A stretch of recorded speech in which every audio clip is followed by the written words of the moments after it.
everyone, welcome back to the session of English. In this session, we are going to continue with our interesting topic that is determinants.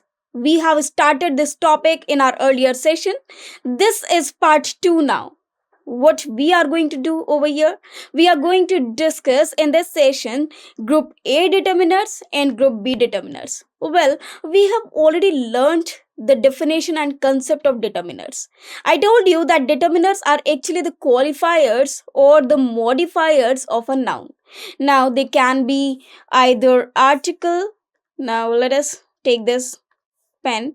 So they can be either articles that we read to the words that qualify a noun. Also we read words like adjectives. Now these are also the words that qualify a noun. So basically, what is determiner? Determiner is actually a qualifier of a noun, or you can say any word which can actually indicate or describe a noun anyhow. But you cannot say anyhow because there is a difference between determiner and adjective. Now, some words are there which can show the position of a noun, which can indicate a noun, which can point out it, but it is not telling us the quality of that particular noun. So that is known as determiner. But adjective are the words which can anyhow qualify noun. For determiner, we cannot use anyhow qualify a noun, but for adjective, we can say anyhow they should have to have to qualify a noun. For example, if I say good student. Now you are a student and you are very intelligent, and if I say intelligent student, obviously this student is noun and intelligent is an adjective. But if I say an intelligent student, now in this phrase, in intelligent student, what we can see that student is a noun where intelligent is an adjective which is directly qualifying this student, and an is qualifying this intelligent as well as a student. So this n is either an article or we can call it determiner as well. If I say a few students, now in this phrase you can see that students are noun, then few are determiners, and a is also a determiner.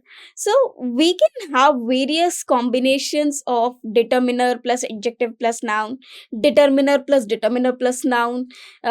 We can have various patterns. We have already discussed them. In fact, we are going to discuss them in our later sessions as well. So all the things about determiners we are going to discuss over here. Well, roughly we can just you can say classify or distribute determiners in two parts. First, let us have group A determiners, and the next one is group B determiners. Now this is not a standard division, you can say. This is not prescribed anywhere. Just for our understanding of this chapter, we will classify determiners into two groups: group A determiners and group B determiners. Now on what basis we are classifying these two groups?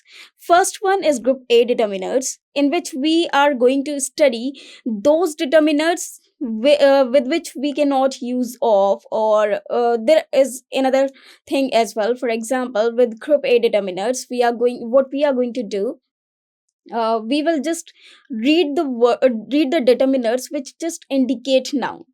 And in group B determiners, we are going to discuss those determiners which actually quantify or number or give the numbers or give the counting to the nouns. For example, in the very first chapter, in the chapter of noun, we have already discussed about noun, that noun can be classified in three categories, whether it can be singular or plural based, it can be masculine or feminine, or it can be countable and uncountable. So that was a very important category, that is, a noun can be either a countable noun or an uncountable noun.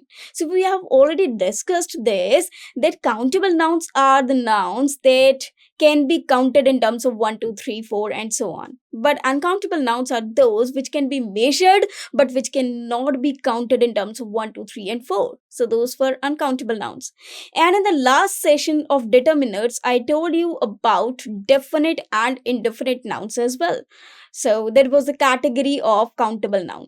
So that was the further classification, you can say, of countable noun. So we have already discussed these things. So in that case, what we can do, we can classify these determinants in two parts, that is group A determinants and another one is group B determinants. So let us elaborate these two groups in this session. So let's begin the session. So first of all, let us discuss something about determinants. Now, group A determinants. What are group A determinants? They are based on just to indicate or just to modify a noun, or just to, you can say, present a noun before us. For example, we can have articles, possessive, and demonstrative. Now, what are articles?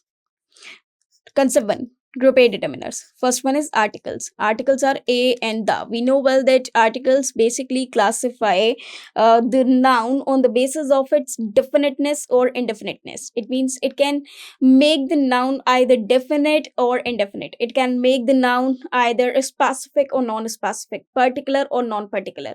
So we have two types of articles. One is definite article, and another one is indefinite article. So we have two types of article. One is definite and another one is indefinite. Now, definite article is the, and a and n are indefinite articles. So we have these two types of article.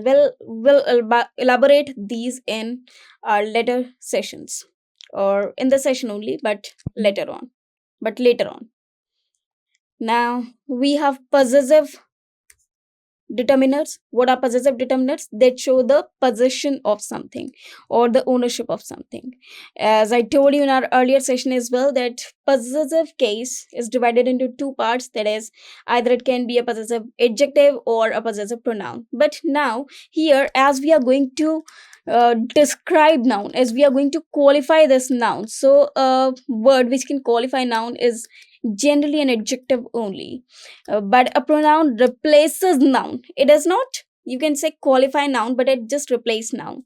So it replaces noun. Therefore, only possessive adjectives are the determinants, not possessive pronouns. So what are possessive adjectives? We can have, for I we can have my, for he we can have his, for she we can have her, for it we can have its, for they we can have their, their, their, for we can have our, for and now these are several, you can say, possessive case of these words. For you we have your.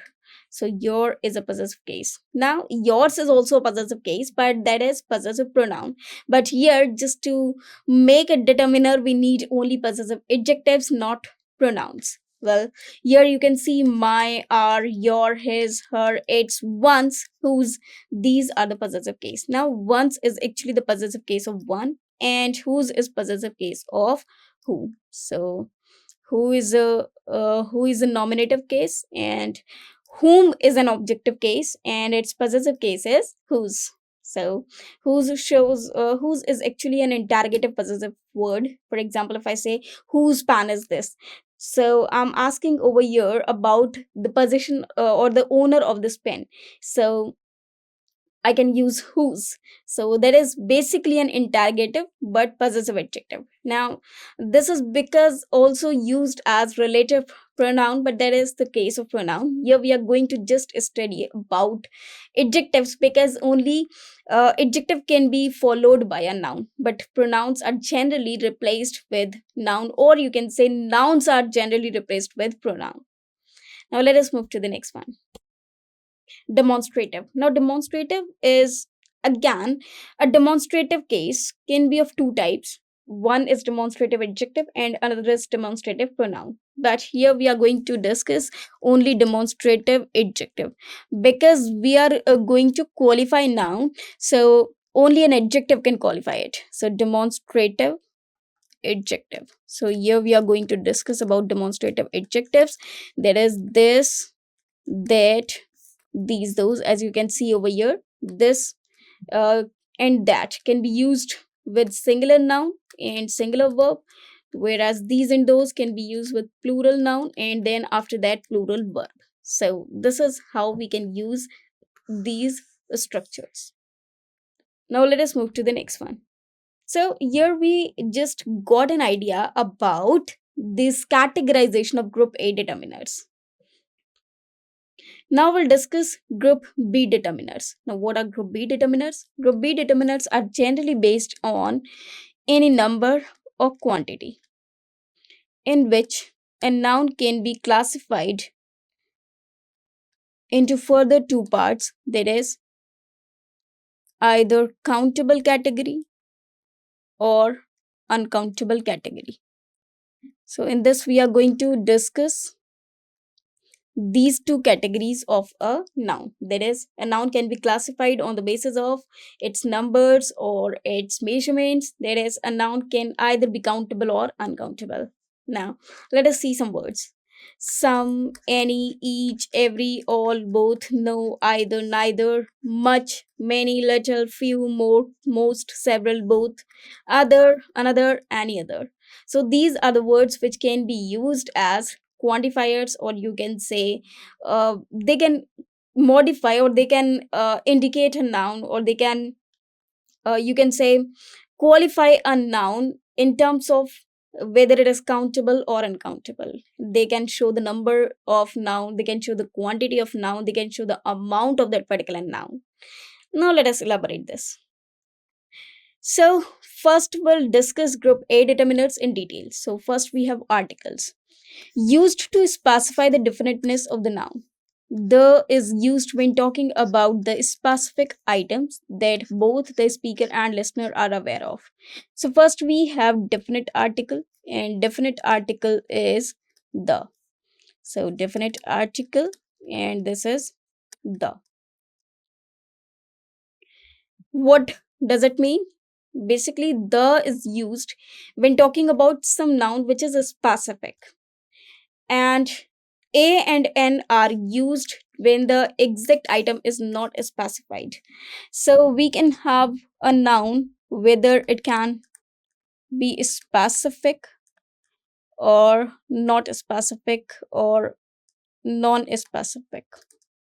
Suppose if I say a boy is standing under the tree.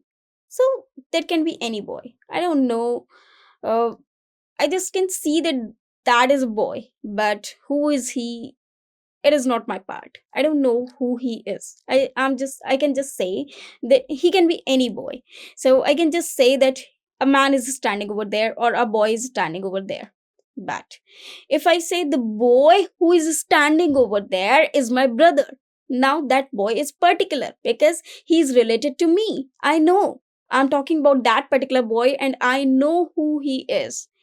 I'm well aware of that particular person. Or if I'm the speaker and to whom I'm saying about that, he is the listener and he also knows uh, what I'm talking about or whom I'm talking about. So that is a particular boy, which we are generally talking about only that particular boy. That means he's particular. So there we can use the. Now, if I say students generally, I cannot say the students. For example, students have arrived. Any students? Students are playing there, or we can say many students over there. So they can be any students. They can be students of any category, any class, anywhere. We have no you can say we have no concern for that. But if I say the students of IIT Kanpur, it means I'm particularly talking about only those students who belong to IIT Kanpur. I'm not talking about all the students. I'm not talking about any student. In fact, I'm particularly talking about only those students who have studied in IIT Kanpur. Therefore, I'm making those students particular. There I can use the. Otherwise, I won't.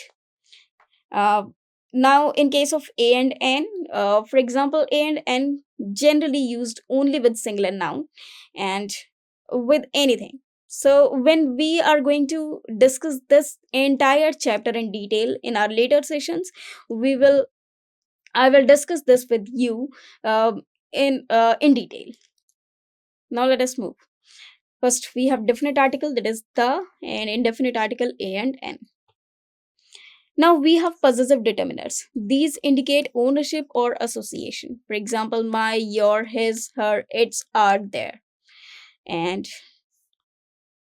for you can say for I we can use my, for we can use our, one's, for one, and who's for who, your for you, his for he, her for she, and it's for it, then therefore they. Now all these are adjectives and not pronouns. Now let us move to the next one.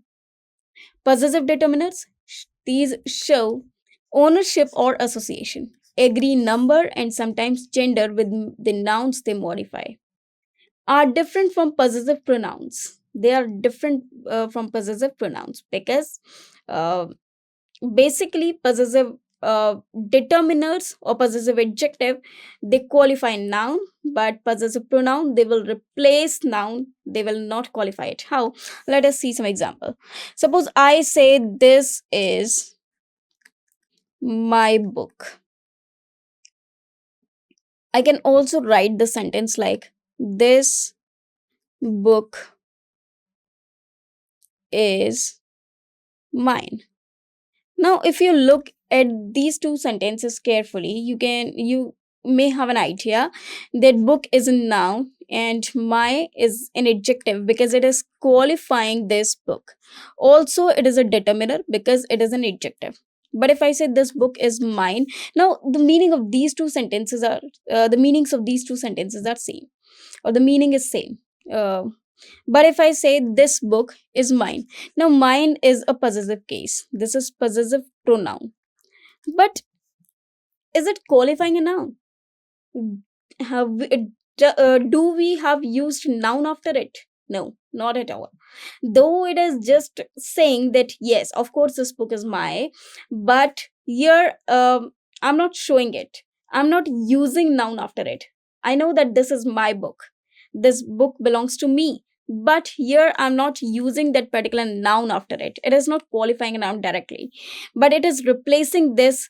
You can say this noun from here. So this part is known as generally, this is a pronoun, and determiners are the word which can be used just before noun. Now, determiners are actually the words which are used before noun, but in case of pronoun, it generally replaces noun, but it does not. You can say it does not be used before it. Therefore, basically, only adjectives are determiners, but not pronouns. I hope you understand this. So they are different from possessive pronouns. Other one is demonstrative determiners. These identify and point to nouns or point out nouns. This that for singular nouns, and these those for plural nouns. Now let us elaborate this. Demonstrative determiners point out and identify nouns. This and these refer to items close to the speaker in location or time. Now if something is near to me and it is singular, we will use this. But if something is near to me, but they are plural in number, I will use these. For example, if I say this is blue in color. So this is the ink which is near to me and this is blue in color. Or this is a pen which is near to me. So this is blue in color. And if I say, but this is a pronoun, of course, let us take some another example.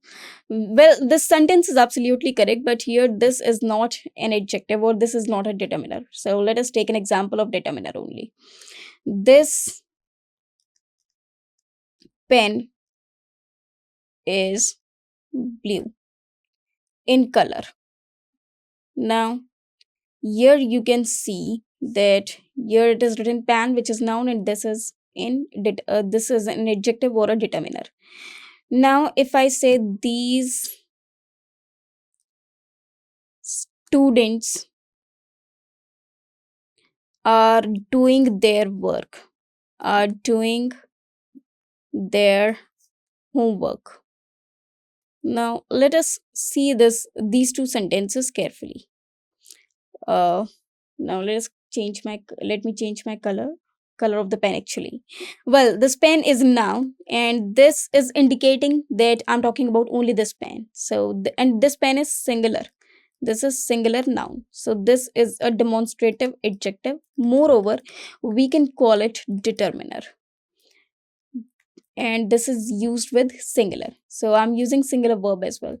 Now these students are plural noun, and I'm talking about these students. It means students who are near to me.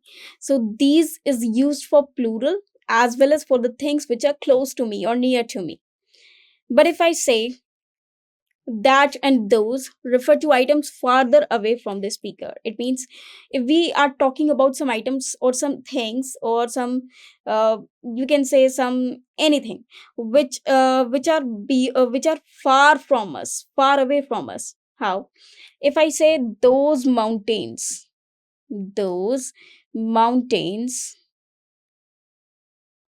are very big and covered with snow, and covered with snow. Now, as we are talking about some mountains and we are indicating them, and we know that those mountains are very far from us, and if they are far from us and they are in plural in number, so we can say those mountains are very big and covered with snow. It is covered with snow, of course. So in this case we can use mountains are noun, and those are demonstrative adjectives. Now, that car is um very expensive.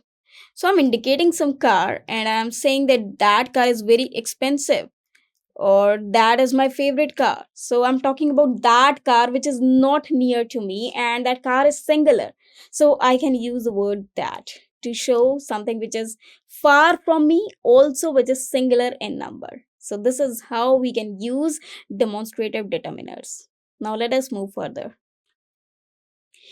Each of these determiners gives additional information about the noun they precede, specifying whether it is known or unknown to the listener, its proximity, or its relationship, that is, ownership.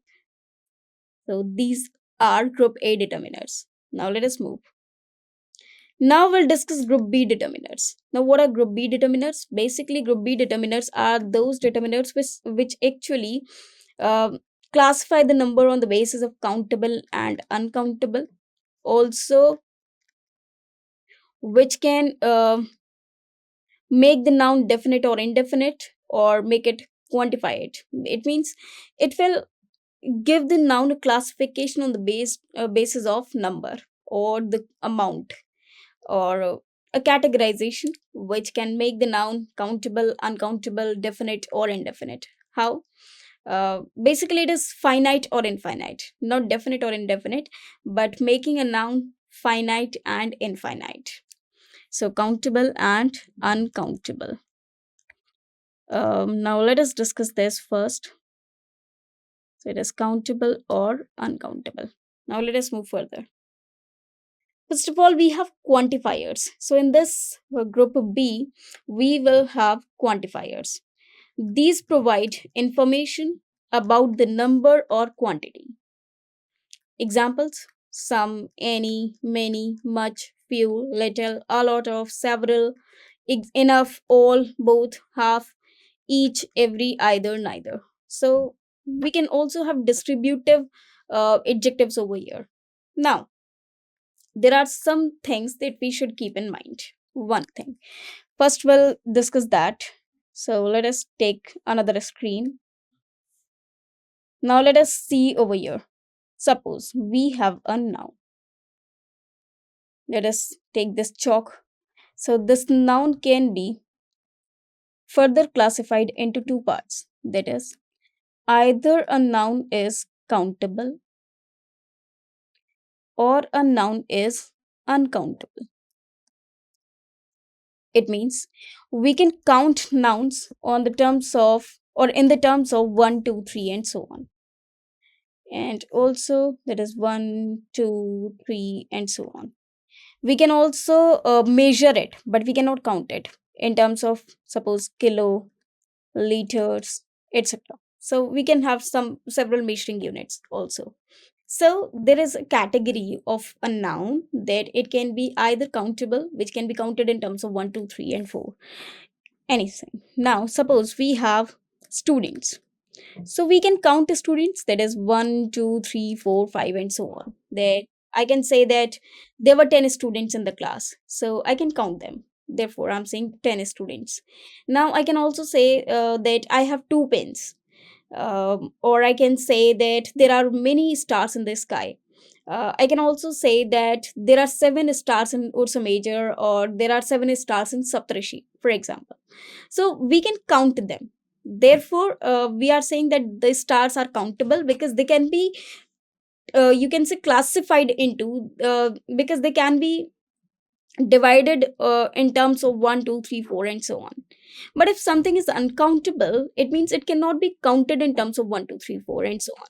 For example, if there is water, I can say much water, but I cannot say two waters, three waters. No, not at all. In fact, countable nouns can be converted into singular and plural forms, but uncountable cannot be classified into such singular and plural forms. Now, for example, if there is water, we can measure it, but we cannot count it. So that is uncountable category. Now, one more thing is here, that if we have, suppose, let me take, there is a word many and there is a word five. Now let me have two sentences over here. Suppose I say I have many dresses. So this is one sentence, that I have many dresses. Another one is I have five books. Now these are two sentences. One is I have many dresses. Dresses are noun and many is adjective. And books are noun and five is adjective, or it is showing me the number. Now let us take another color.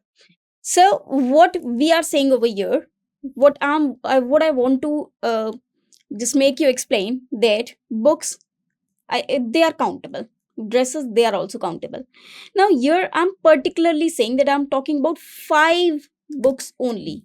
The number is five. But in this sentence, if I say I have many dresses, can you say me that how many dresses I'm talking about? Can you exactly give me the number of that particular dresses? No, not at all. Just because I'm just saying many. Many means though the things are countable, though the nouns are countable over here, dresses are countable, but I cannot particularly give you the number of that particular thing. On the basis of this only, we can classify noun in terms of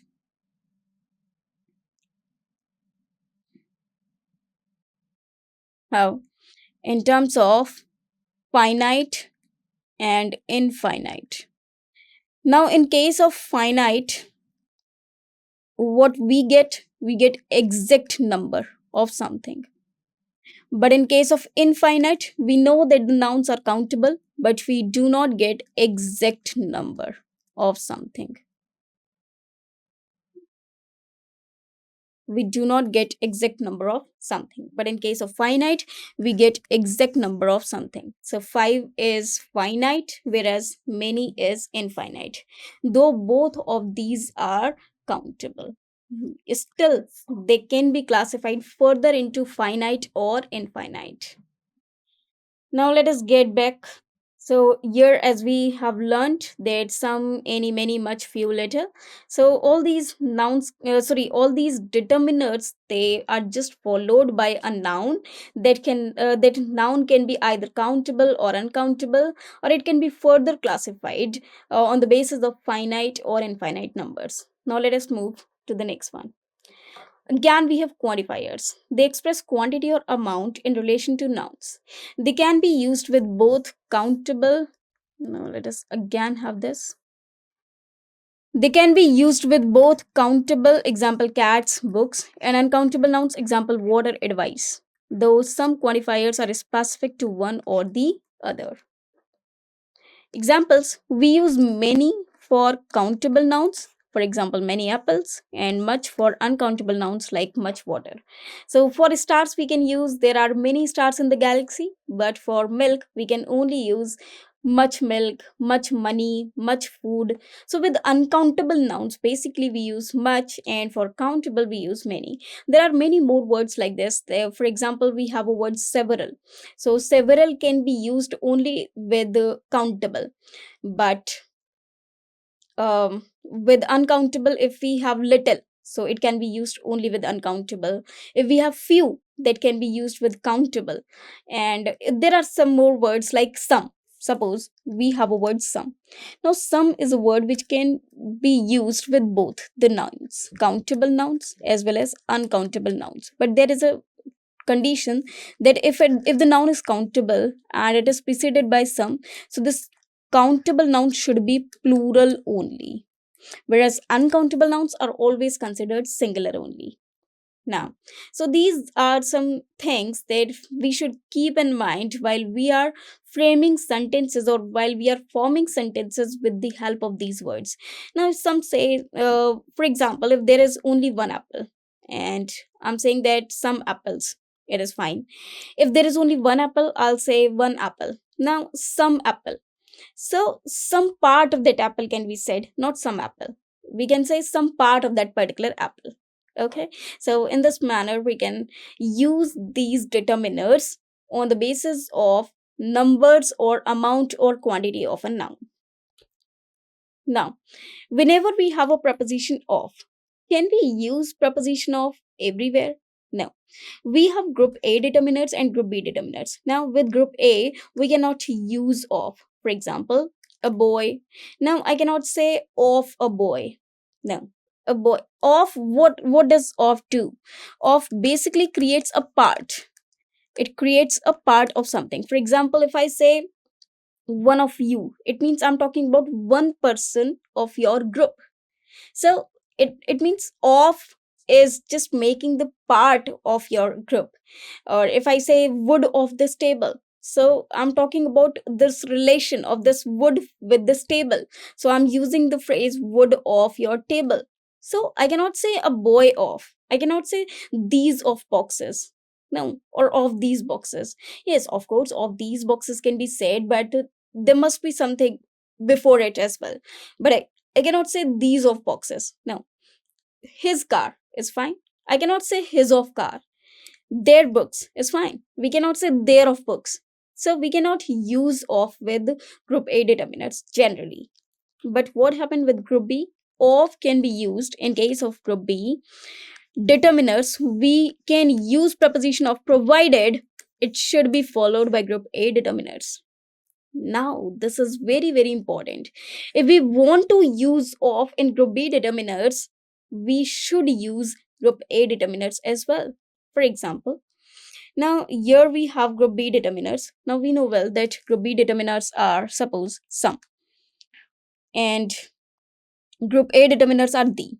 So I can say some of the boys, some of the boys. Now you can see the is group A determiner, boys are noun, and some is adjective. Some is determiner. So it is some of the boys. So this is determiner. So we can say some of the boys. Some of the boys. For example, both of the friends, all of the students, each of your sisters, any of these books. So in this category, you can say that both is group B determiner, and of the friends, the is group A determiner. All of the students, again, all is group B determiner and the is group A determiner. Each is group B determiner and your is group A determiner, which is showing the position. Any is group B determiner and these is group A determiners, that is demonstrative. This is demonstrative, this is possessive, this is article. And this is group B determiner, and this is group B determiner. Whereas these are group A determiners. So we can use of, but only they should be followed by group A determiners again. So this is how we can use this. Now let us move to the next one. Determiners, some more type of determiners we are going to discuss over here.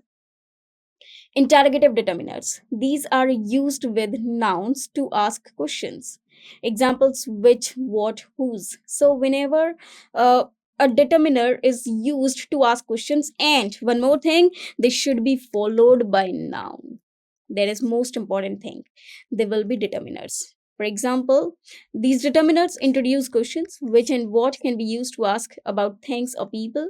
For example, however, which is often used when there is a specific limited set being referred to. Which book do you want? What book do you want? Whose quote is this? So, whose asked the questions about possession. So, these are the interrogative determiners. I hope you understood all the things I told you. Now, distributive determiners, there can be distributive determiners as well. These refer to members of a group individually rather than collectively.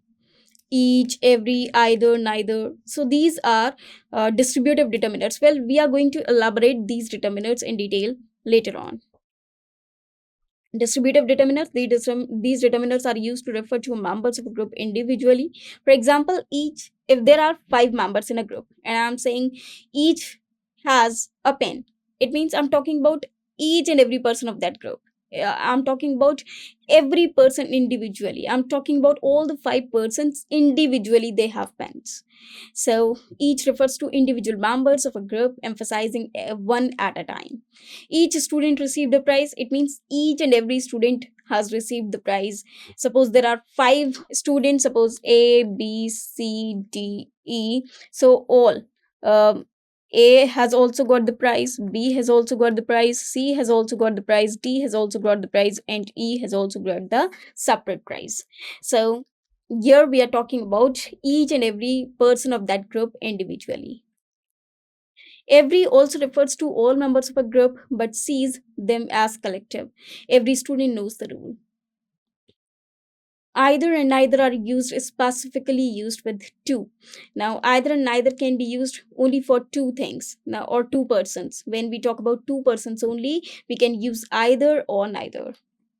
Either refers to one or the other in a positive sense, and neither indicates not the first one and not the second one in negative sense.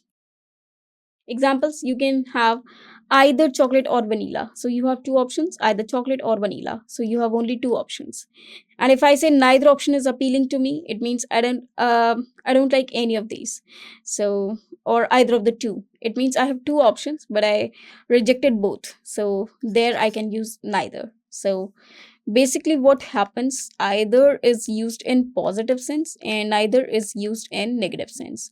But what is there, what is common between these two things, or in these two things, that they can be used only for 2 persons or things. So if we want one of the two, we will use either. If we don't want any of the two, we will use neither. So 2 persons and neither is used for, and neither is also used for 2 persons or things. One more thing is there, that any one and none can be used for more than two. So there are various categories that we are going to discuss one by one in the later sessions. I hope you understood all these things. Thank you very much.